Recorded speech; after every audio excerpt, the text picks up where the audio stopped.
오늘 설교의 제목이 뭡니까? 목자. 목자. 성경에서는 보통 우리가 목자라고 부르는 분이 누구세요? 예수님이시잖아요. 예수님. 근데 여러분은 누구를 목자라고 부르세요? 목자를 목자라고 부르잖아요. 여러분, 우리가 이제 성경에서는 예수님을 목자라고 부르는데 우리가 인간을 목자라고 부르니까 이 인간이면서 목자라고 불리는 분들이 얼마나 부담이 많겠어요. 목자가 정말 어려운 자리거든요. 부담스러운 자리고, 목자의 역할을 아무리 잘해도 예수님처럼 할 수는 없잖아요. 그러니까 자주 자기 자신의 부족함을 느끼고 자주 자신에게 실망하게 되어지는 자리가 사실은 또 목자의 자리입니다. 오늘 요한복음 10장 11절 말씀 엄청 부담되는 말씀이잖아요. 선한 목자는 양들을 위해서 목숨을 버린다. 이런 본문을 읽을 때마다 목자들이 얼마나 숨이 턱턱 막히겠어요. 그런데도 하나님께서는 인생을 목자로 초대하신다는 거죠. 히브리서에서 예수님께서 내가 너희의 큰 목자다 이렇게 이야기해요. 그러면 인생에서 목자로 부른 사람들은 무슨 목자란 뜻이에요? 작은 목자란 뜻이죠. 그렇죠. 베드로 전서에서는 내가 목자장이다 이렇게 얘기하세요. 그러면 인생으로 부른 사람들이 목자다 이런 말씀이시잖아요. 그러니까 예수님은 오늘도 당신의 그 목자됨을 이 땅 가운데 펼칠 목자된 인생을 찾으시고 계신 분이시고 부르시는 분이신 거죠. 오늘 목자에 대해서 좀 우리가 좀 살펴보려고 하는데 성경의 목자에 대해서 어떻게 이야기하고 있는지 좀 살펴보려고 합니다. 첫 번째, 목자란 누구인가라고 생각했을 때 마태복음 9장 35절에서 38절 말씀인데요. 같이 한번 읽어보겠습니다. 시작. 예수께서는 모든 도시와 마을을 두루 다니시면서 유대 사람의 여러 회당에서 가르치며 하늘나라의 복음을 선포하며 온갖 질병과 온갖 아픔을 고쳐주셨다. 예수께서 무리를 보시고 그들을 불쌍히 여기셨다. 그들은 마치 목자 없는 양과 같이 고생에 지쳐서 기운이 빠져 있었기 때문이다. 그래서 제자들에게 말씀하셨다. 추수할 것은 많은데 일꾼이 적다. 그러므로 너희는 추수하는 주인에게 일꾼들을 그의 추수밭으로 보내시라고 정하셨다. 목자는 누구인가? 목자는 일꾼인 것입니다. 일꾼. 목자는 대단히 권위 있고 대단한 카리스마를 갖고 있는 사람이 아니라 양들을 불쌍히 여기고 사람들에게 목자가 없음을 알고 그들을 도울 수 있는 일꾼이 되겠다는 마음이 있는 사람이 목자인 거죠. 연륜이 높든지 적든지, 학력이 높든지 낮든지, 돈이 많든지 작든지 아무 상관이 없이 양들을 돕겠다라는 생각이 있는 사람이 목자인 거예요. 특히 일꾼으로서, 내가 일꾼으로서 양들을 돕겠다라는 사람인 것입니다. 그래서 여기서의 목자는 목에 힘주는 지도자상이 아니에요. 힘들고 고된 인생을 살아가는 양들과 함께 하겠다라는 마음을 가진 일꾼인 것이죠. 목자의 삶이 그래서 어려워요. 그래서 어디에 딱 한 자리에 뭐 권위 있는 자리를 딱 주면 그래도 좀 폼도 나고 그럴 텐데 그런 게 아니라 목자가 일꾼이라고 하시니까 도리어 많은 부분 목자라고 생각하면 어떤 경우에는 양들에게 일을 시키는 사람이야 이렇게 생각될 텐데 그게 아니라 목자가 일을 해야 되는 사람이니까 얼마나 힘든 자리겠어요. 그것이 목자인 것입니다. 두 번째로 목자는 어떤 사람인가? 디모데후서 2장 1절에서 4절 말씀 같이 한번 읽어보겠습니다. 시작. 그러므로 내 아들이여 그리스도 예수 안에 있는 은혜로 굳세어지십시오. 그대가 많은 증인을 통하여 나에게서 들은 것을 믿음직한 사람들에게 전수하십시오. 그리하면 그들이 다른 사람들을 또한 가르칠 수 있을 것입니다. 그대는 그리스도 예수의 훌륭한 군사답게 고난을 함께 달게 받으십시오. 누구든지 군의 복무를 하는 사람은 자기를 군사로 모집한 상관을 기쁘게 해주어야 합니다. 그러므로 그는 살림살이에 얽매여서는 안 됩니다. 목자는 제자이면서 군사인 것입니다. 군사. 사실은 군사예요. 목자는. 그러니까 자기 삶에 얽매이는 것이 아니라 실제로 하나님의 뜻대로 움직여지는 사람인 것이죠. 사실 디모데후서 2장 4절은 2장은 10절까지의 말씀을 보면 이 목자에 대해서 세 가지의 유형을 이야기해요. 첫 번째는 군사요, 두 번째는 경기하는 운동선수요, 세 번째는 농부다 이렇게 얘기해요. 그런데 이 세 가지의 공통점은 무엇이냐면 굉장히 힘이 많이 든다는 것입니다. 군사가 되게 힘든 일이잖아요. 그렇죠? 군대에 갔다 오신 분들 군대 또 가고 싶지 않으시잖아요. 굉장히 힘든 일이거든요. 군사라는 것은. 그래서 군사는 내 삶을 살면서 군사를 하는 게 아니라 아예 입대를 해가지고 내 삶을 내려놓고 군사를 하잖아요. 그렇죠? 운동선수도 마찬가지예요. 운동선수가 굉장히 힘든 직업이더라고요. 굉장히 힘든 직업. 너무 많은 힘이 소모되어지는 직업이죠. 농부도 마찬가지죠. 이렇게 뭐 텃밭이나 가꾸고 이런 경우에 난 농부가 되고 싶어 이런 사람들이 있는데 사실은 농부가 엄청 힘든 일이죠. 저는 어린 시절에 여기 대전의 안영리에 살았는데 저희 교회가 이제 안영 침례교회였어요. 지금도 있어요. 저희 아버님이 심우하시던 교회가 옛날에 어릴 때. 그런데 그 안영리 앞에 이제 그 당시에는 굉장히 큰 어떻게 보면 운동장이 있다고 생각했는데 커서 가보니까 되게 작은 운동장이더라고요. 근데 그 교회 운동장이 있었고 그 주위가 다 논밭이었어요. 근데 저희 아버지가 이 목회를 하시면서 그 논밭에 농부하시는 그분들이 뭐 모내기 할 때, 그 다음에 또 이 수확할 때 이럴 때 가서 맨날 도우셨거든요. 근데 그때 도울 때마다 정말 저희 아버님이 강하신 분인데도 삭신이 쑤셔가지고 매일 너무너무 힘드셨어요. 저도 그런 일들을 이제 어릴 때 가끔 해봤었는데 정말 힘든 일이거든요. 근데 이렇게 힘들고 고난스러운 일이 공통적으로 경기자와 군사와 농부에게 있는 일이지만 또 공통점이 뭡니까? 그렇게 고난과 힘든 일을 통해서 결실을 얻는 사람들이라는 거죠. 결과를 만들어내는 사람들이라는 거죠. 그래서 목자는 고난을 감수하고 힘들고 어려운 일을 감수하는 사람들인 거예요. 목자는 예수님의 제자요 또 예수님의 군사로서 이 땅에서 복음을 다른 이들에게 전달하는 사람이잖아요.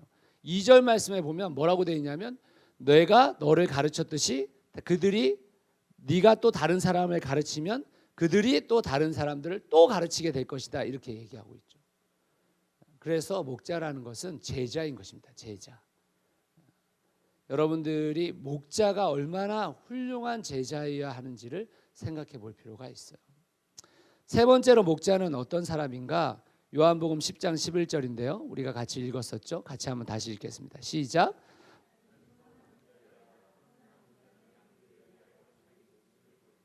목자는 목양하는 사람인 거예요. 돌보는 사람인 거죠. 돌보는 사람. 그러니까 목자는 양들을 위해서 목숨을 내어놓을 만큼 그들을 돌보는 사람이죠.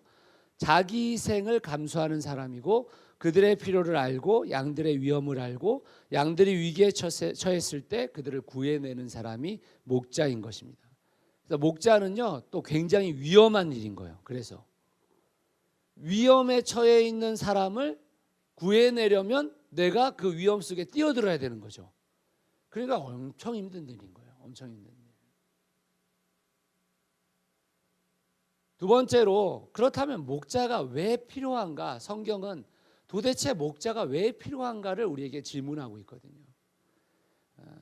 에스겔 34장 8절 말씀 앞부분인데요. 앞부분만 먼저 한번 읽어보겠습니다. 시작.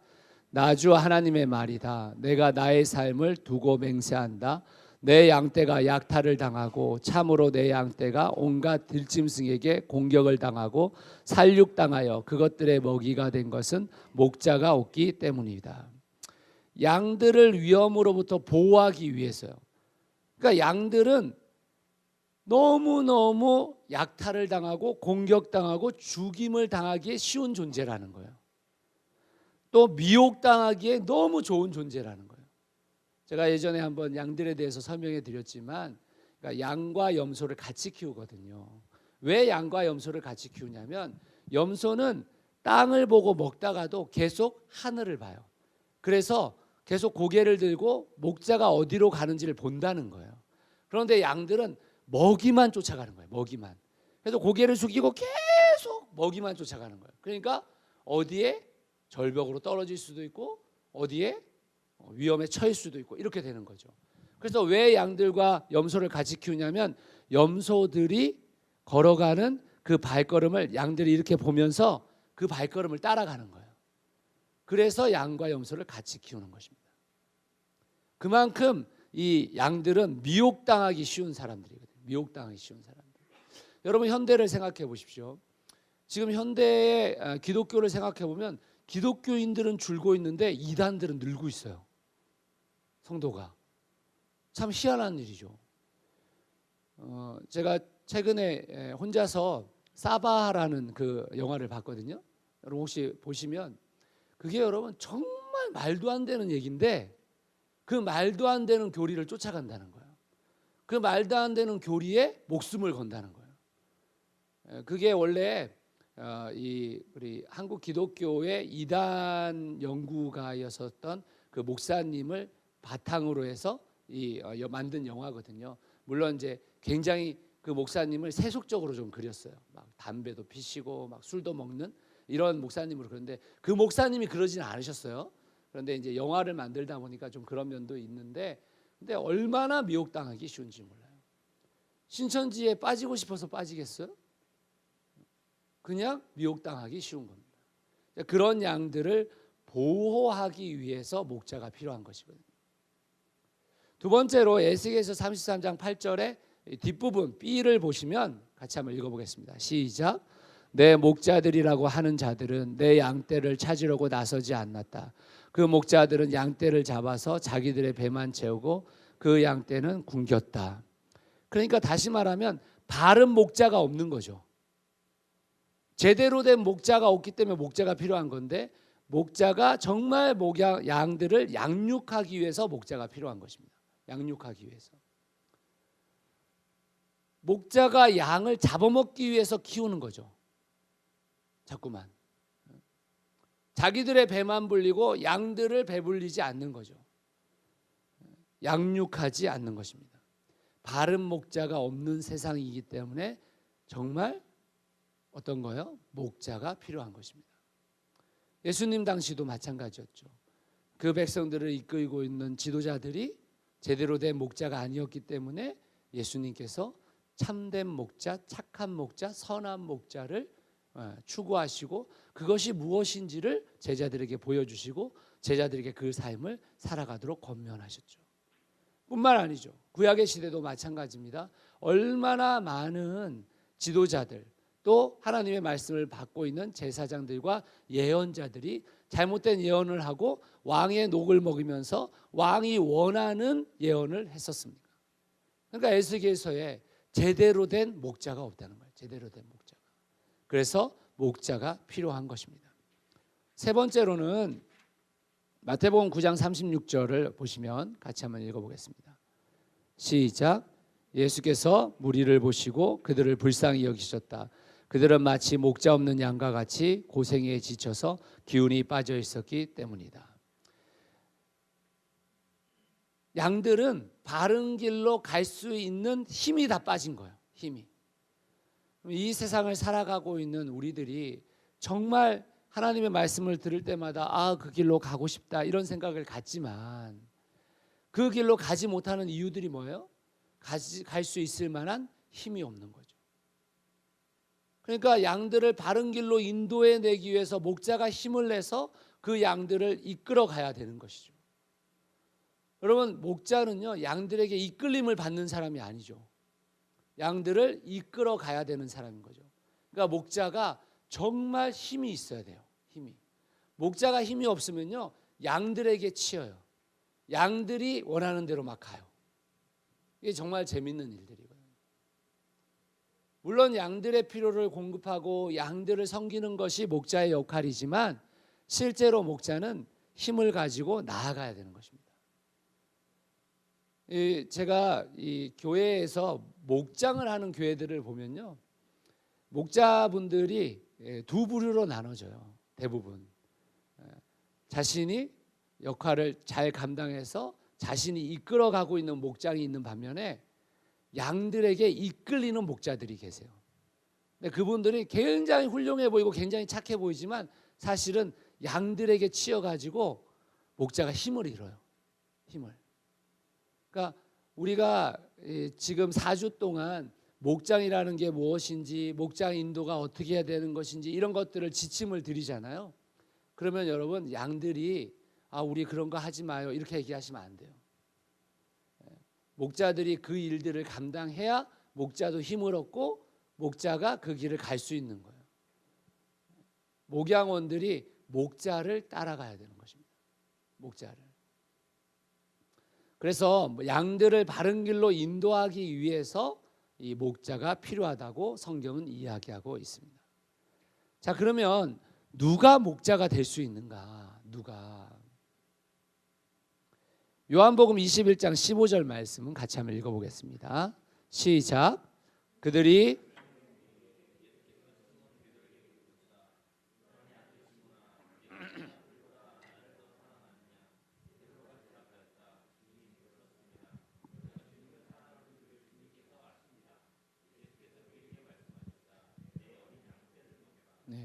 목자는 누가 될 수 있는 거냐면 주님을 사랑하는 자가 되는 거죠. 주님을 사랑하는 자. 예수님은 베드로를 목자로 초대해요. 내 어린 양 떼를 먹여라 이렇게 얘기하시잖아요. 목자로 초대하는데 목자로 초대하는 기준, 그게 뭡니까? 네가 나를 사랑하느냐? 그 질문을 던지시고 계신 거죠. 여러분, 우리가 예수님의 기준을 잘 알아야 됩니다. 예수님은 당신을 사랑하는 자에게 목자를 맡기시죠. 여러분 예수님 사랑하십니까? 예수님 사랑하시죠? 여러분 다 목자가 되실 수 있어요.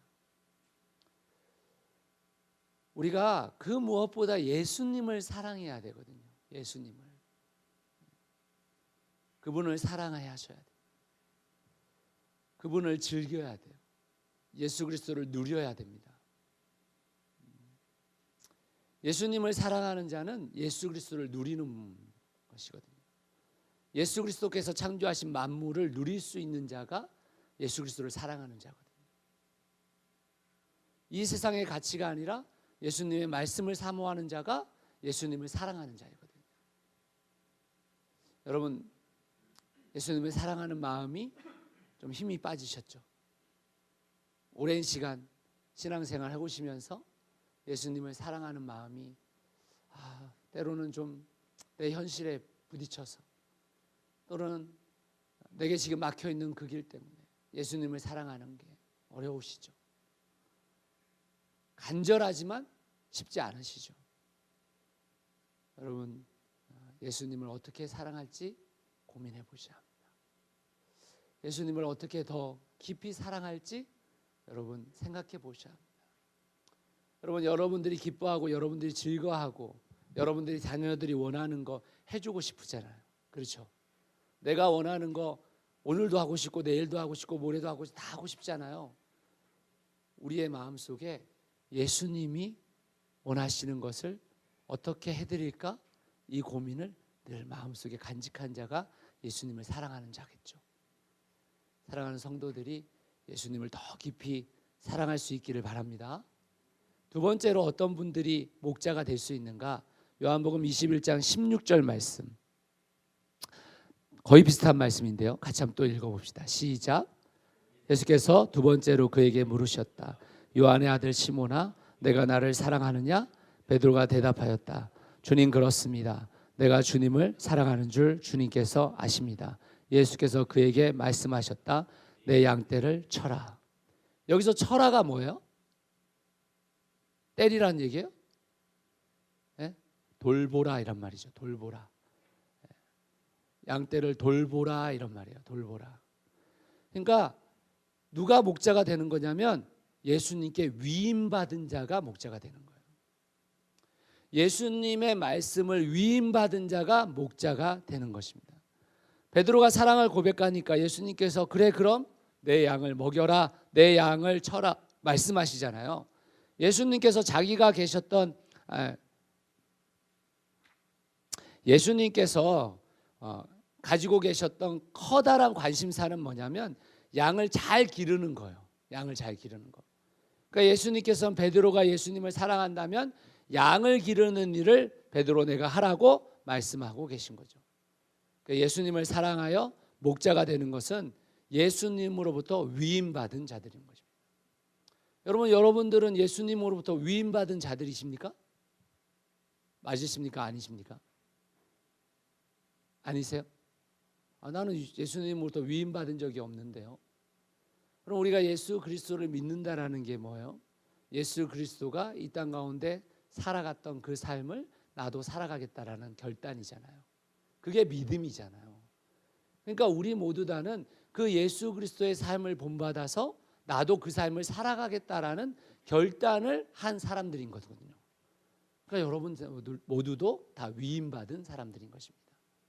사랑하는 여러분, 여러분들이 예수 그리스도로부터 위임받은 사람임을 깨달으시길 바랍니다.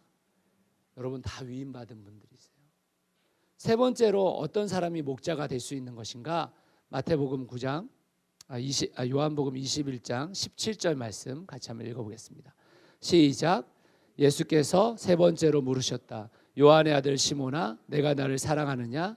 그때 베드로는 내가 나를 사랑하느냐 하고 세 번이나 물으심으로 불안해서 주님께서는 모든 것을 아십니다. 그러므로 내가 주님을 사랑하는 줄을 주님께서 아십니다 하고 대답하셨다. 예수께서 그에게 말씀하셨다. 내 양떼를 먹이라. 예수님께서 베드로에게 예수님을 사랑하냐고 세 번 물으셨습니다. 그런데 이렇게 묻고 나서 그럼에도 불구하고 베드로가 근심하여 예수님을 사랑한다고 고백하니까 예수님께서 베드로가 어떤 삶을 살 것인가를 2장 18절 19절에 말씀하시는데 같이 한번 읽어보겠습니다. 시작. 내가 진정으로 내게 말한다. 내가 젊어서는 스스로 띠를 띠고 내가 가고 싶은 곳을 다녔으나 내가 늙어서는 남들이 내 팔을 벌릴 것이고 너를 묶어서 내가 바라지 않는 곳으로 너를 끌고 갈 것이다. 예수께서 이렇게 말씀하신 것은 베드로가 어떤 죽음으로 하나님께 영광을 돌릴 것인가를 암시하신 것이다. 예수께서 이 말씀을 하시고 나서 베드로에게 나를 따르라 하고 말씀하셨다. 예수님께서 베드로의 삶이 어떤 삶을 살 것인가를 아셨거든요. 그러니까 예수님을 따르는 자는 주님의 소명에 전적으로 헌신한 자인 거예요. 헌신한 자. 예수님께서 이 세 번의 질문을 던지시고 나서 베드로에게 하신 말씀이 무엇이냐면 베드로를 처음 불렀을 때 한 말을 다시 하신단 말이에요. 나를 따르라. 이 말씀 하시죠. 베드로를 처음 부르실 때 나를 따르라라고 말하잖아요. 그런데 그 말을 다시 확인하시면서 이제 네가 나를 따르라고 말씀하시고 네가 어떤 삶을 살 것인지 알았단 말이죠. 그래서 주님을 사랑하고 주님을 위임받은 자가 주님께서 주신 소명에 전적으로 헌신하겠다라고 고백하는 자가 목자가 될 수 있는 것입니다. 목자는 그런 분들이 하실 수 있는 거죠. 그렇다면 이런 목자의 삶을 사는 자들에게는 어떤 상급이 있는가? 베드로전서 5장 3절에서 4절 말씀 같이 한번 읽어보겠습니다. 시작. 여러분은 여러분이 맡은 사람들을 지배하려고 하지 말고 양떼의 모범이 되십시오. 그러면 목자장이 나타나실 때 변하지 않는 영광의 면류관을 얻을 것입니다. 뭐라고 말씀하십니까? 영광의 면류관을 받는다라고 말하고 있어요. 그 목자의 삶을 산 자들에게. 영광의 면류관이 뭐예요, 여러분? 영광의 면류관이. 영광의 면류관이라는 것은 사실 우리가 성경에서 상급이라고 말할 때 그 상급은 고린도전서를 잘 봐야 되는데, 그 고린도전서에 보면 상급이라는 것은 하나님을 더 누리게 된다 이런 말이에요. 하나님의 나라를 더 누리게 된다 이런 말이거든요. 그러니까 영광의 면류관이라는 것은 우리의 삶 가운데서 그 전능하신 하나님을 더 누리게 되어지는 거죠. 여러분, 이 세상의 만물을 창조하시고 전능하신 그분을 내가 얼마든지 누릴 수 있다면, 와, 이건 대단한 일이 아니시겠어요? 대단한 일이. 그 영광의 면류관을 주시겠다고 약속하셨습니다. 목자의 삶을 사는 이들에게요. 두 번째로 예수님께서 약속하신 것은 무엇인가? 마태복음 25장 21절 같이 한번 읽겠습니다. 시작. 그의 주인이 그에게 말하였다. 잘했다 착하고 신실한 종아, 내가 적은 일에 신실하였으니 이제 내가 많은 일을 내게 맡기겠다. 와서 주인과 함께 기쁨을 누려라. 아멘. 어떤 분들은 이 구절을 읽으면서 나한테 더 일을 더 맡기시겠다네, 이렇게 얘기하시는 분도 있어요. 그 일을 맡긴다라고 얘기했을 때 사람들은 그것을 부담스러워하죠. 근데 여러분, 한번 잘 생각해 보세요. 이 세상의 모든 것을 다 소유하신 분께서 우리에게 내 일에 동참하겠느냐고 청해 주셨을 때 그 일을 더 감당할 수 있는 것은 기쁨인 거예요. 여러분, 그 전능하시고 여러분이 믿고 계신 그 하나님께서 여러분한테 너 나랑 같이 일할래? 라고 말해 주시는 게 얼마나 기쁜 일이에요. 얼마나 기쁜 일이에요.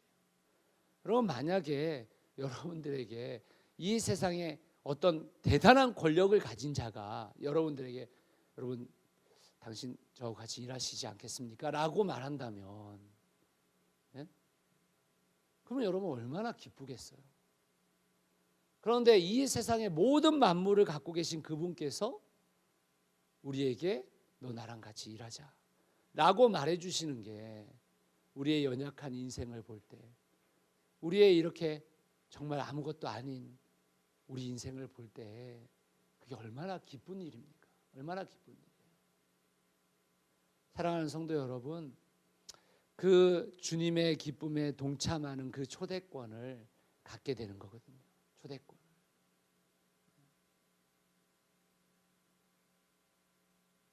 우리 얼마 전에 우리 배진야 자매가 결혼을 했는데 신혼여행을 잘 다녀왔습니다. 집이 더 좋죠. 신혼여행 갔다 오면 꼭 집이 좋더라고요.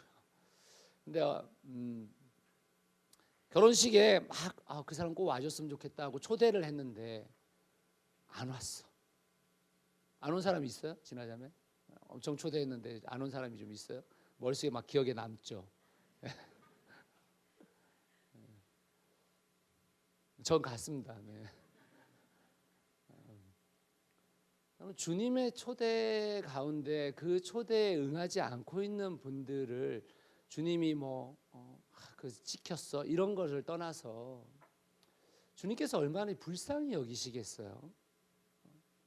가장 큰 즐거움에 참여할 수 있는 기회를 허락했는데 그것에 동참하지 않고 있는 분들을 보시면서 주님께서 얼마나 마음에 슬프실까, 이런 생각을 한번 해보세요. 우리 모두 다는 주님의 초대권을 받은 사람들이거든요. 주님의 그 놀라운 초대권. 저는 그 초대권을 간직하라고 주신 게 아니라 그 초대권을 들고 내 일에 동참하라고 주셨고, 그 초대권이 없으면 실상은 그 일에 동참할 수 없게 되어지는 거죠. 좋은 파티들은 다 초대권 없으면 못 들어가잖아요. 그렇죠? 우리가 주님의 초대를 기쁘게 여길 수 있는 사람이 사실은 정말 하나님을 즐거워할 수 있는 분이시라는 거죠. 세 번째로 어떤 목자에게 상급이 있는가? 다니엘서 12장 3절 말씀, 제가 정말 좋아하는 말씀인데 우리 같이 한번 읽어보겠습니다. 시작. 지혜 있는 사람은 하늘의 밝은 빛처럼 빛날 것이요 많은 사람을 옳은 길로 인도한 사람은 별처럼 영원히 빛날 것이다. 목자라는 것은 많은 사람을 옳은 길로 인도하는 사람이잖아요. 그 사람이 영원히 빛나는 스타가 될 것이다. 별이 될 것이다 라고 말씀해 주셨거든요. 지워지지 않을 것이다 이런 말씀이시죠.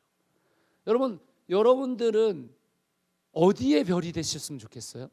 어디에 별이 되셨으면? 저 하늘의 별이 되셨으면 좋겠어요? 저는 주님의 마음의 별이 됐으면 좋겠어요. 또 제가 같이 사역했었던 사람들에게 잊혀지지 않는 별이 됐으면 좋겠어요. 그렇지 않겠어요? 목자의 삶이라는 게 뭐겠습니까? 다른 사람을 옳은 길로 인도하고 그 사람들이 그 사람을 기억하고 그 목자의 삶을 살아가셨던 그 삶을 본받으려고 하고, 그게 목자의 삶이잖아요. 목자의 삶.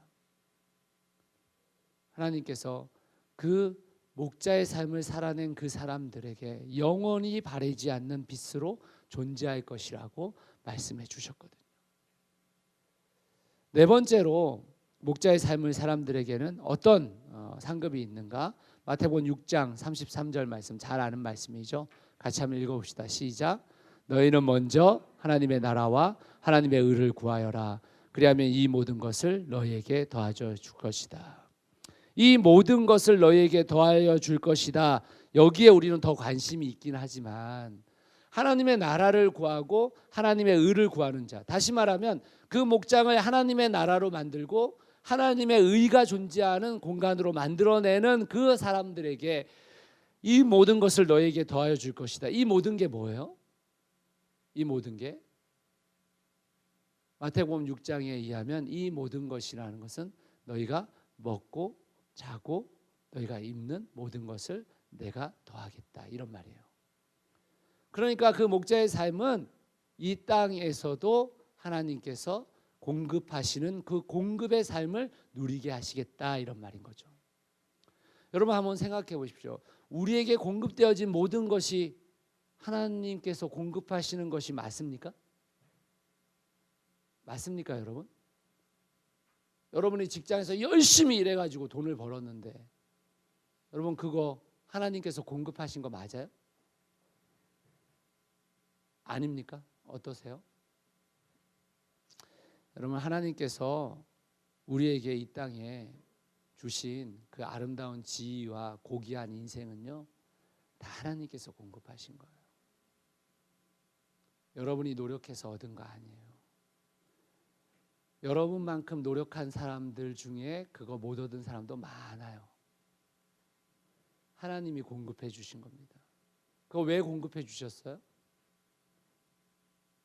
여러분 하나님께서 여러분들에게 그 지위와 그 고귀한 인생을 왜 공급해 주셨습니까? 여러분 잘 먹고 잘 살라고? 여러분 좋은 거 누리라고? 여러분들 더 좋은 아파트, 더 좋은 차 타라고? 여러분 우리가 착각하면 안 돼요. 하나님께서 우리에게 그런 것을 주신 것은 이 땅에 우리가 살아가는 동안에 그 잃어버린 양들과 함께 나누라고 주신 거예요. 그걸 나누기 위해서 우리에게 주어진 겁니다. 그거 여러분 잘 아셔야 됩니다. 하나님이 여러분들에게 공급해 주신 건데, 하나님이 여러분들에게 기꺼이 주신 것인데 우리가 그것을 나 혼자 잘 먹고 잘 살려고 주신 게 아니란 말입니다. 하나님은 우리에게 공급하시는 분이시거든요. 여러분 공급이라는 것도요, 여러분 잘 생각해 보시면 가장 신선한 공급은 때때로 공급하시는 거예요. 그렇죠? 여러분 오늘 여러분들한테 소 한 마리 주시면 어떻게 굉장히 감사하게 잘 먹겠습니까?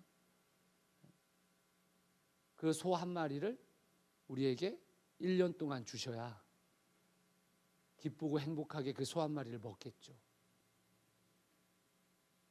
하나님의 공급이라는 것은 내가 내 가진 것을 다른 이와 나눌 때 다시 공급되어지는 생수가 있는 거예요. 생수가. 그 생수의 기쁨을 누리셔야 됩니다. 신선한 하나님의 오늘의 것을 누려야 되는 거예요. 그래서 오늘의 양식이라고 말하는 거예요. 하나님의 말씀도 이 세상의 양식도 오늘의 양식을 누리셔야 되는 거예요. 오늘 마트에 갔더니만 너무 싸가지고 생선이 너무 싸고 고기가 너무 싸가지고 냉장고에 다 재워두시면 냉동을 드시는 거지 되는 거잖아요. 냉동을. 여러분 그렇게 살지 마시고 오늘 내게 공급되어지는 생수를 마실 수 있는 여러분이 되셔야 됩니다.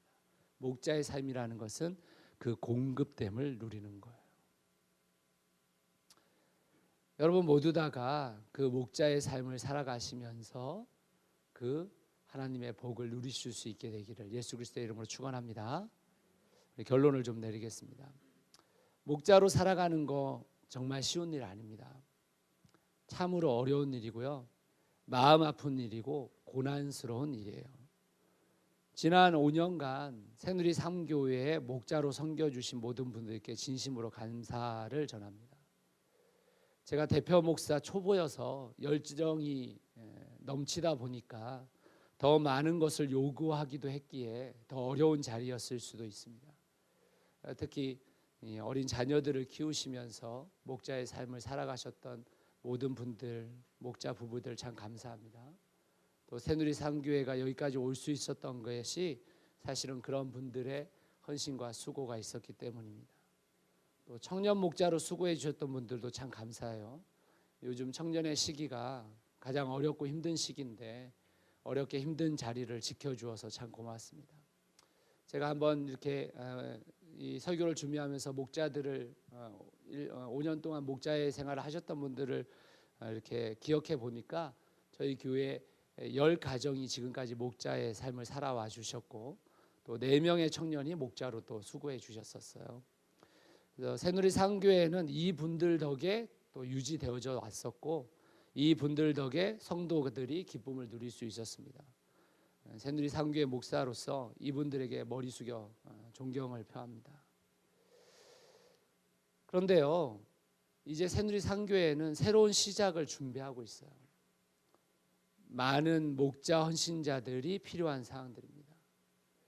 헌신자들을 요구할 때 목자가 얼마나 좋은 자리인지, 목자가 얼마나 좋은 것을 누리는지 이런 설교를 하면서 헌신자를 요구해야 되는데 목자가 얼마나 고되고 힘든 자리인지, 정신적으로 육체적으로 얼마나 힘든 자리인지를 설명하면서 목자를 헌신해 달라고 말하니까 참 죄송스럽긴 해요. 그렇지만 목자의 자리는 매우 영광스러운 자리입니다. 하나님께서 위임해 주신 자리이고 영광의 면류관이 주어지는 자리이고 영원히 빛날 스타의 자리예요. 목자로 헌신할 한 분 한 분을 통해서 목양원들이 기쁨을 누리게 될 것이고 행복을 경험하게 될 것이기 때문에 그렇습니다. 여러분은 새누리 3교회 성도잖아요. 그런데 새누리 3교회 성도로서 새누리 3교회 헌장을 아세요? 모르시죠? 저희가 이번에도 목자 MT 때 얘기를 했었는데 헌장을 어디에다 한 군데 이렇게 크게 붙여두자 이렇게 얘기를 했어요. 사실은 저기 식당, 저희들이 식당으로 사용하고 있는 공간에 가면 헌장이 붙어 있어요, 액자로. 그런데 아무도 읽지 않는 헌장이 돼버렸잖아요. 여기다가 헌장을 붙여놔야 될 것 같아요. 헌장이 뭐냐면 이런 거예요. 같이 한번 읽어보겠습니다. 같이 읽겠습니다. 시작.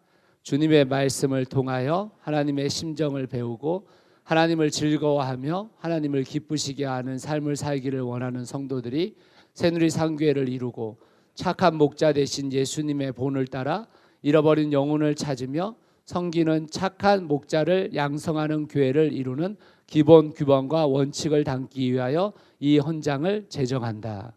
그러니까 헌장을 제정한 이유가 뭐냐면 목자를 양성하기 위해서 헌장을 제정한 거예요. 그런데 이 헌장에 교회의 목적이 있는데요. 그 목적을 같이 한번 읽어봅시다. 시작.